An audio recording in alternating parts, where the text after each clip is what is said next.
सभी सम्मानित साहित्य प्रेमी लेखक देवियों सज्जनों और मित्रों, मैं अपनी ओर से आप सबका जम्मू कश्मीर में खैर मकदम करता हूं जो बाहर से आए। कश्मीरी में कहा जाता है, मेहमान छो खुदाई मंज दर्जा, अतिथि भगवान के। मुझे विश्वास है कि 2 दिवसीय कश्मीर लिटरेचर फेस्टिवल में आप इस भाव को महसूस भी करेंगे और देखेंगे भी। सेकुला फाउंडेशन के साथियों ने मुझसे अपेक्षा रखी है कि मैं भारत की एक नई गाथा, नए नैरेटिव को गढ़ने में साहित्य को एक साधन के रूप में उपयोग करने के संदर्भ में कुछ बातें कहूं। अनेक अवसरों पर मैं बात कहता हूं कि भारत का साहित्य जगत अभी भी हनुमान जी की तरह अपनी शक्ति का स्वतः एहसास नहीं कर पाता है। हनुमान जी को भी ये बताना पड़ा था कि आप में वो शक्ति है कि आप समुद्र पार करके लंका जा सकते हैं, लंका जलाकर रावण का मान मर्दन करके और सब वापस आ सकते हैं। ये काम जामवंत ने किया था, तो मुझे लगता है कि हमारे यहाँ भी कुछ जामवंतों की जरूरत रहती है जो साहित्यकारों को, लेखकों को याद दिलाते हैं कि आपकी क्षमता बड़ी असीमित है। भर्तृहरि ने नीति शतकम में लिखा है कि जयंति सुकृतनो रस सिद्धा कविश्वरा नास्ति तेषां यशः काये जरा मर्जम भयम। अर्थात महान कवि, लेखक और सृजनशील लोग अपने कर्म और ज्ञान से ही अमर हो जाते हैं। समय के साथ भले ही नश्वर शरीर नष्ट हो जाता है, लेकिन उनकी रचनाओं, उनकी लेखनी और उनकी कीर्ति का न तो कभी बुढ़ापा आता है और न ही वे कभी मृत्यु को प्राप्त होती है। आपकी रचना अमरता की प्रतीक है। आपकी क्षमता किसी सीमाओं में नहीं बांधी जा सकती। मैंने कई अवसरों पर इस बात को देखा है कि बड़ी बड़ी संस्थाएं, सरकारी मशीनरी वैश्विक विमर्श गढ़ने के लिए कई बार करोड़ों रुपए खर्च कर देती हैं, लेकिन एक फिक्शन या नॉन फिक्शन नॉवेल वो असर कभी कभी पैदा कर देता है जिसे करोड़ों रुपए खर्च करके भी हासिल नहीं किया जा सकता। इसका कारण ये है कि लेखनी शब्दों में नहीं, दिल की धड़कनों में बसती है।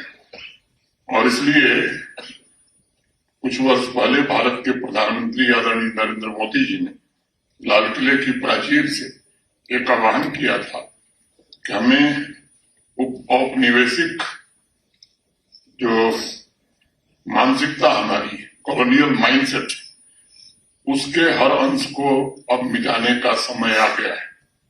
और मैं मानता हूं कि हमें इसके साथ साथ ये भी सुनिश्चित करना होगा, देखना होगा कि विदेशों में बैठकर कोई हमारे इतिहास और वर्तमान को तोड़ मड़ोड़ कर न पेश कर पाए। अभी कुछ दिन पहले ही मैं खबर पढ़ रहा था, किसी लेखक ने भारत के इतिहास के बारे में कुछ गलत तथ्य प्रस्तुत किए, उसे दुरुस्त करके ग्लोबल रीडर्स तक पहुंचाना, ये मुझे लगता है कि लेखकों का, साहित्यकारों का ये उनकी जिम्मेदारी है।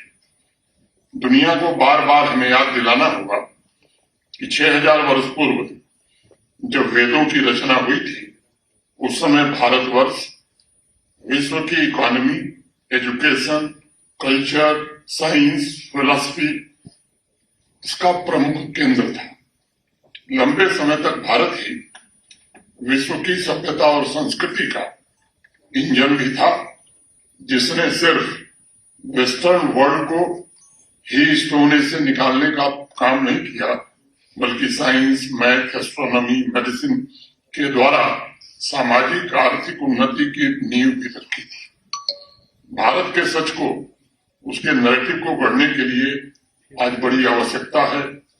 इतिहास को सुधारने का काम हो या उसे सही रूप में देश के सामने और समाज के हर वर्ग तक पहुंचाने का काम हमारे पूर्वज वैदिक काल से ही तथ्यों को लिखने और उसे लोगों तक पहुंचाने का बहुत ही सटीक काम करते थे। लेकिन अनेक कारणों से, और मैं कहूं कि मुख्यतः गुलामी के कारण, आधुनिक काल में भारत अपना इतिहास सही ढंग से लिखना भूल गया। हम अपनी ही अनमोल परंपरा, संस्कृति, ज्ञान, विज्ञान को लोगों तक नहीं पहुंचा पाए और इसलिए अनेक लोग दावा करने लगे कि साहब पर्सिया से कुछ हमारे पास आया, तो कुछ चीजें मुगल काल में हमारे पास आई। जो लोग इतिहास को पढ़े हैं, या मैं आग्रह करूंगा कि एक बार इस पर शोध करिए, तो मेरी राय से आप सहमत होंगे कि इन बातों में कोई तथ्य नहीं है। जानबूझकर विदेशी इतिहासकारों ने भारत की प्राचीन खोजों, साइंस, साहित्य, कला, आर्किटेक्चर में उसकी उपलब्धियों का जिक्र ही नहीं किया। भारतवर्ष में जिस समय साइंस अपने शिखर पर था, उस समय तो पर्सिया में दूर दूर तक साइंस का जिक्र भी नहीं होता था। पर्सिया में साइंस, मैथ, एस्ट्रोनॉमी का पहला जिक्र 8वीं शताब्दी में आता है, और वह भी भारतवर्ष की वजह से। Edmund Wadsworth, Patricia Crone, Hugh Kennedy, Kevin Vaughan जैसे अनेक रिसर्चर्स ने खालिद इब्न बर्मान का जिक्र किया है, जो मैथमेटिक्स पढ़ने भारत आए थे और यहां से वो ज्ञान का भंडार लेकर के गए थे। उसके बाद खालिद साहब के बेटे ने अपने अनेक दूत उज्जैन भेजे थे, जिन्होंने इंडियन मेडिसिन, मैथमेटिक्स और एस्ट्रोनॉमी सीखी थी। अनेक भारतीय स्कॉलर्स को अपने साथ बगदाद भी ले गए और संस्कृत की साइंटिफिक किताबों का अरबी में अनुवाद किया गया और इसके पर्याप्त प्रमाण आज भी मौजूद है। ये सारे लिखित तथ्य हैं जिनका साक्ष्य मौजूद है और अनेक शोधकर्ताओं ने, रिसर्चर्स ने लिखा है कि 12वीं शताब्दी में यूरोप का प्रथम पुनर्जागरण भारत के ज्ञान, विज्ञान, संस्कृति और कला के खजाने की देन थी। यानी उससे भी हजारों वर्ष पूर्व भारत एक साइंटिफिक नेशन के रूप में अपनी पहचान स्थापित कर चुका था। इस वर्ष जनवरी में भारत की यात्रा पर आई यूरोपीय आयोग की अध्यक्ष उर्सुला वॉन डेर लेयन ने इस बात को स्वीकार किया कि प्राचीन भारत ने यूरोपियन एनलाइटमेंट को आकार देने में सबसे महत्वपूर्ण भूमिका निभाई थी। इसलिए एक बात मैं कहना चाहता हूं कि हमारे ज्ञान, विज्ञान की जड़ें हमेशा गहरी रही हैं और जो भी धूल, डस्ट कॉलोनियल माइंडसेट की वजह से रही है, उसे हटाकर नई पीढ़ी को बताना, मैं समझता हूं ये लेखकों और साहित्यकारों का दायित्व है। हमारी आधुनिकता विश्व में अग्रणी रही है और समस्त मानवता को साइंस का जो उपहार हमने दिया है वह बहुत ही अतुलनीय है। मैं अक्सर दो बातों का जिक्र करता हूं, एक इतिहास और एक विज्ञान। मैं उसको यहां भी दोहराना चाहूंगा। सर आइजैक न्यूटन का नाम हम जैसे अनेक लोगों ने सुना है, थियरी ऑफ ग्रेविटी का जिन्होंने आविष्कार किया। बाद में वो ब्रिटिश पार्लियामेंट के सदस्य भी हो गए थे। ब्रिटिश पार्लियामेंट में भाषण करते हुए उन्होंने कहा कि ये समुद्री जहाजों को चलाने के लिए विज्ञान के पास कोई समाधान नहीं। और जब सर आइजैक न्यूटन ये भाषण कर रहे थे, उसके सैकड़ों वर्ष पूर्व भारत के पानी के जहाज सुदूर दक्षिण अफ्रीका के आगे तक जाते थे, हमारे यहाँ उत्पादित माल ले जाते थे और वहां से सोना, बाकी चीजें खरीद कर लाते थे। सोने की चिड़िया हम इसलिए नहीं बने थे क्योंकि हम जानते हैं कि हमारे पास कोई बहुत गोल्ड माइंस नहीं है, न हम सब सोना लूट के लाए थे। हम व्यापार के माध्यम से ही सोना लाते थे। सिकंदर और पोरस की दोस्ती इतिहास के जो विद्यार्थी हैं वो जानते होंगे। जब सिकंदर ने तय किया कि आकर के आक्रमण करना है, तो उसने गुप्तचर भेजे। मगध की सेना सिंधु नदी के किनारे अभ्यास कर रही थी।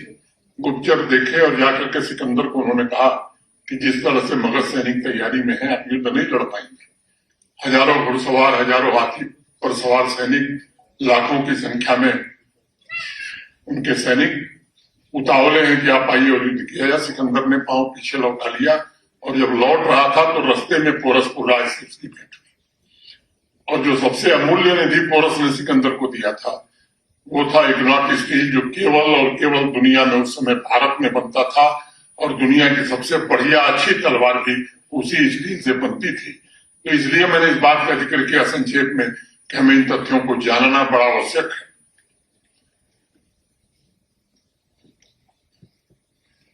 अतीत ही नहीं बल्कि वर्तमान का परिदृश्य भी अब लोगों तक पहुंचाने लायक हो गया है और उसे पहुंचाना चाहिए।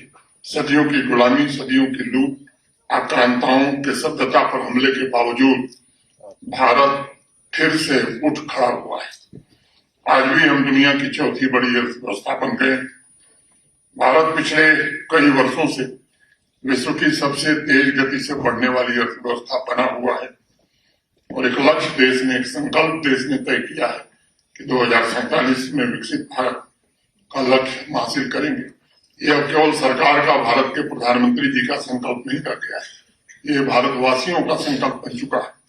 यह देश हजारों वर्षों से साइंस और स्पिरिचुअलिटी का पावर हाउस रहा है और अब आत्मगौरव के भाव के साथ साथ अपनी उस विरासत के प्रति समाज में ओनरशिप की भावना जगने लगी है।